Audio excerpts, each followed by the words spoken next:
The story of Annie Martell Denver and her marriage to John Denver has fascinated music fans for decades. To the public, their relationship once looked like a perfect love story. Millions of people believe this because of one famous song. When John Denver released the beautiful love ballad Annie's Song in the 1970s, fans imagined a peaceful and romantic marriage between the singer and the woman who inspired the music.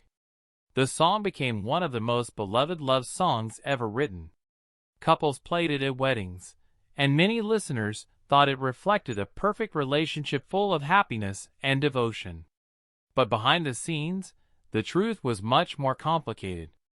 Annie Denver lived quietly for many years without speaking publicly about the difficult parts of her marriage. After John Denver died in 1997, she continued to stay silent about many painful memories. For more than 2 decades, fans only saw the image of a happy couple created by the music and the media. However, in October 2022, Annie finally decided to speak openly about her past during a podcast interview. Her words surprised many people who had admired the singer for years. She described arguments, loneliness, and emotional struggles that most fans had never imagined. Annie explained that she waited many years before sharing her story because she wanted to protect her children and give herself time to heal. When she finally spoke, it changed how many people viewed the love story behind one of John Denver's most famous songs. Annie Martell was born on September 6, 1946, in a small town called Nicollet in the state of Minnesota. Life in this quiet farming community was simple and structured. Her parents worked hard and believed strongly in discipline, family values, and faith. Annie grew up in a home where daily routines were important.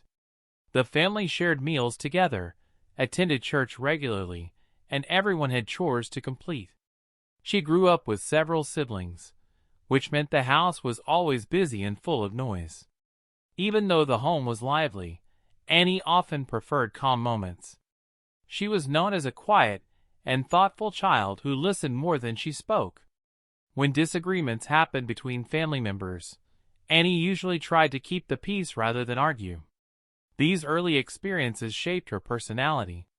She learned to observe people carefully and understand emotions without drawing attention to herself. At school, Annie was considered a dependable student. She completed her homework and earned respectable grades, but she did not seek attention or recognition. She was not the kind of student who stood on stage to receive awards or lead large activities. Instead, she lived a calm and steady life focused on learning and helping others. Over time, this made Annie believe she was simply an ordinary person. She never imagined that one day she would be connected to a world-famous musician whose name would appear on records, television programs, and magazine covers across the world. After finishing high school, Annie chose to continue her education close to home. In 1964, she enrolled at Gustavus Adolphus College in St. Peter, Minnesota. The college was small and welcoming, and many students knew each other well. Annie studied art education and hoped to build a quiet career helping children learn through creativity. Her life at college followed a simple routine. She attended classes, spent time with friends, and worked on her studies. During the 1960s, American society was changing quickly. Many young people were becoming interested in social movements, music, and new ideas about culture and politics.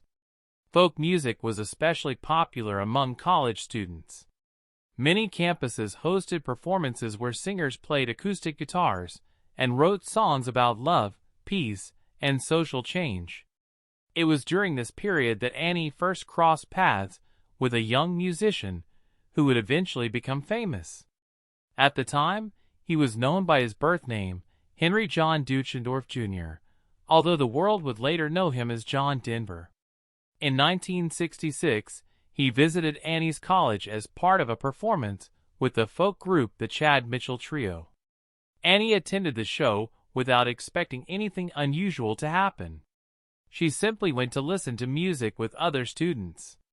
But after the performance ended, John noticed her in the crowd and approached her. They began talking and quickly formed a connection. What seemed like a brief meeting at a college event would soon grow into a relationship that would change both of their lives. After that first meeting, Annie and John stayed in contact through letters and phone calls. This was long before the time of emails or instant messages, so their relationship developed slowly through written words. John often wrote long letters describing his dreams, his music, and his feelings. Annie wrote back and shared stories about her life at school. Through these letters, they began to understand each other deeply. When they met again several months later, their connection felt even stronger. By 1967, their relationship had grown serious, and John asked Annie to marry him. Annie was surprised by how quickly things were happening, but she believed strongly in their love and accepted his proposal. The couple married on June 9, 1967, in St. Peter, Minnesota, surrounded by family and friends. Soon after the wedding, they made an important decision about where to live. They moved to Aspen, Colorado, a beautiful mountain town that would later appear in many of John Denver's songs. At the time, Aspen was still a small and close community, not the famous tourist destination it would eventually become. For Annie, moving there meant leaving behind the familiar landscape of Minnesota and starting a new life in the mountains. Their early years in Aspen were not glamorous. John was still working hard to build his music career, and money was often tight. Annie helped manage the household, paid bills, and supported her husband as he traveled to perform shows. Those early years were challenging but also filled with hope for the future. As the years passed, John Denver's music career began to grow. His songs about nature, love, and simple living connected with listeners across the country.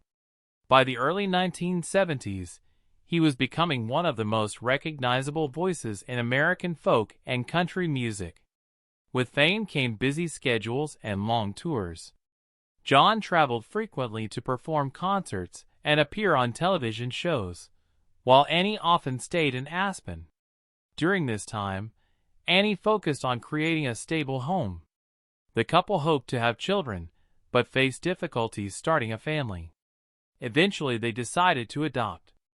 In 1974, they welcomed their first child, a son named Zachary John. 2 years later, they adopted a daughter, Anna Kate. Annie devoted much of her energy to raising the children and providing a normal childhood away from the spotlight. For her, motherhood became the center of her life. Meanwhile, John's career continued rising. His songs were played on radio stations everywhere, and he began selling millions of records. One of his most famous songs, Annie's Song, was written during this period. According to the story often shared with fans, John wrote the song quickly while riding a ski lift in Aspen after thinking about his love for Annie. The song's gentle melody and emotional lyrics made it an instant classic.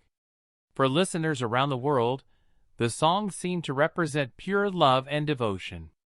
Although the public believed their marriage was perfect, Annie later revealed that their relationship was already experiencing difficulties when Annie's Song was written. She explained that the song actually came after a serious argument between them. John had gone skiing to clear his mind, and the music came to him while he was thinking about repairing their relationship. The song was a way for him to express love and ask for forgiveness. When Annie first heard it, she felt deeply moved. She understood the emotions behind the words and appreciated the effort he made to reconnect with her. However, the song did not solve the problems in their marriage. As John's fame continued to grow, Annie began to feel increasingly lonely. She spent long periods alone while he traveled for concerts and recordings. Over time, she also began hearing rumors about affairs and other relationships he had while on tour. Later, John admitted in interviews and writings that he had been unfaithful during parts of their marriage. These experiences were painful for Annie,